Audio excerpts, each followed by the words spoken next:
Deep Work: Rules for Focused Success in a Distracted World by Cal Newport is a manifesto for conscious productivity in a world where constant distractions have become the norm. The author convincingly argues that the ability to fully immerse oneself in complex tasks without distraction is a key skill for the modern professional. In an age of digital noise, those who can work deeply gain a significant advantage. They master complex skills faster, create higher quality products, and achieve true mastery in their field.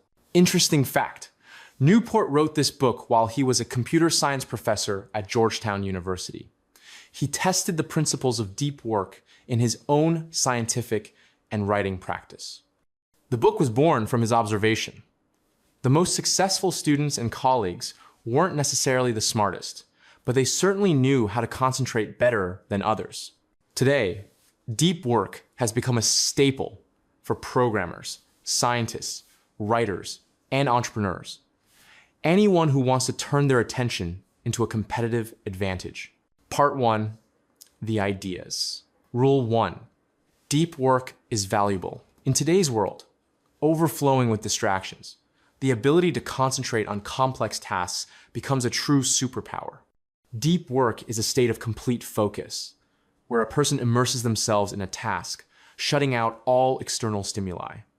It is in such moments that the most valuable ideas are born and breakthrough results are achieved. Tech companies deliberately create open offices where employees are constantly distracted by colleagues, thereby reducing their productivity.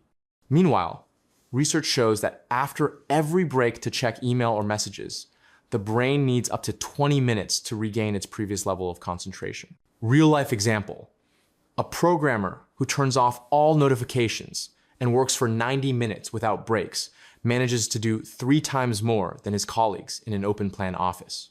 The difference between deep and shallow work is particularly noticeable in creative professions.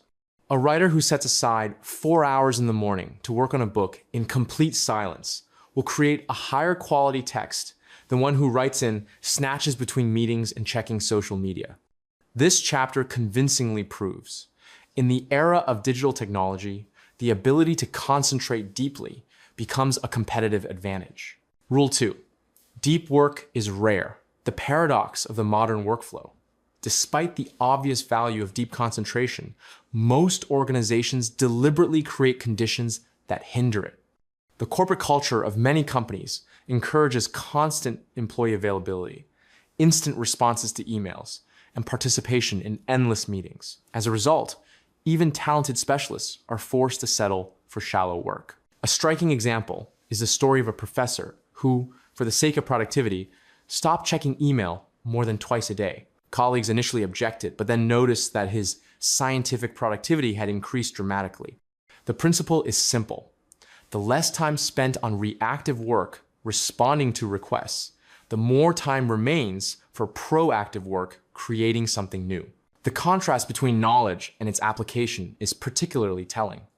Many professionals accumulate expertise for years, but cannot translate it into real achievements due to the lack of conditions for deep work. The solution is to consciously create these conditions, even if they contradict generally accepted norms. For example, a developer can agree with the team on quiet hours, when everyone turns off messengers and focuses on coding. Rule 3, deep work is meaningful. Deep concentration is not just a tool for increasing productivity, but a path to a more meaningful professional life. In a state of flow, when a person is completely immersed in a significant task, they experience a special satisfaction unattainable through superficial busyness. This is confirmed by psychological research. People's happiest moments are associated not with leisure, but with full engagement in a complex activity. The technique of conscious planning helps turn deep work into a habit. Instead of waiting for inspiration, you need to proactively allocate time blocks for concentration and strictly adhere to them. For example, a scientist might establish a rule. Every morning, from 8 to 10, they work on research without any distractions. Over time, the brain adapts and automatically switches to maximum productivity mode during these hours. An interesting example is the practice of a famous writer who rented a hotel room for work. The absence of usual distractions and the association of that space exclusively with creativity allowed him to achieve incredible concentration. This shows our environment greatly influences our ability to do deep work, and it can be designed specifically for these purposes. Overall conclusion for part 1. The first part of the book lays a strong foundation for understanding the value of deep work. It becomes clear that in the modern economy, true professional achievements are only possible through the conscious cultivation of the ability to concentrate. It's also important to understand, deep work is not just a time management technique, but a fundamentally different approach to organizing your professional life. It requires a rethinking of work habits, environment, and even corporate culture. Subsequent chapters will offer specific methods for integrating these principles into daily practice. Part 2. The rules. Rule 4. Work deeply. The secret to productivity lies not in the quantity of working hours, but in their quality. For true deep work, it is essential to create rituals and rules that help the brain switch into a mode of maximum concentration. This could be a specially designated place, a specific time of day, or even a particular drink that is associated solely with work. 4 approaches to organizing deep work.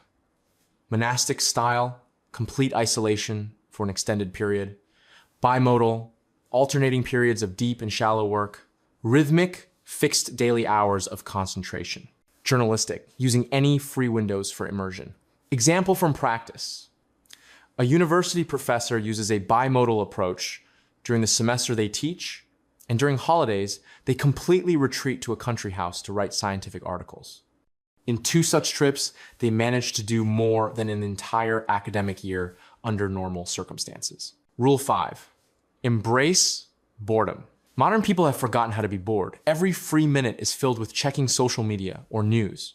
However, the ability to tolerate boredom is an important skill for developing concentration.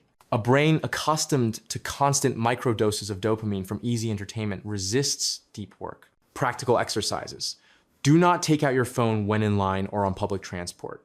Dedicate 5 minutes a day to sitting in silence without thoughts. Read long, complex texts without breaks. Example. A copywriter who started training his concentration muscle by reading classical literature for 30 minutes without breaks noticed within a month that he could write articles twice as fast. Rule 6. Quit social media. Social media are the main destroyers of deep work. Their interfaces are specifically designed to be addictive and constantly distract attention. Complete abstinence is impossible for many, but a conscious attitude can be developed. Control strategies. A 30-day abstinence experiment followed by analysis using social media only from a computer, clearly defining the professional value of each service. Example. A marketer who deleted social media apps from his phone and allocated 20 minutes in the evening to work with them on his computer freed up 3 hours of productive time per day. Rule 7. Drain the shallows. Shallow work is a necessary but minimally valuable component of professional activity. It should not be completely eliminated, but strictly controlled and minimized. Methods for reduction. Fixed hours for checking email 2 to 3 times a day. Automatic replies with a realistic availability schedule. Strict planning with every hour of the workday allocated. Example. A department head who introduced Quiet Thursdays, a day without meetings or negotiations, was able to use this time to solve strategic tasks that had been postponed for years.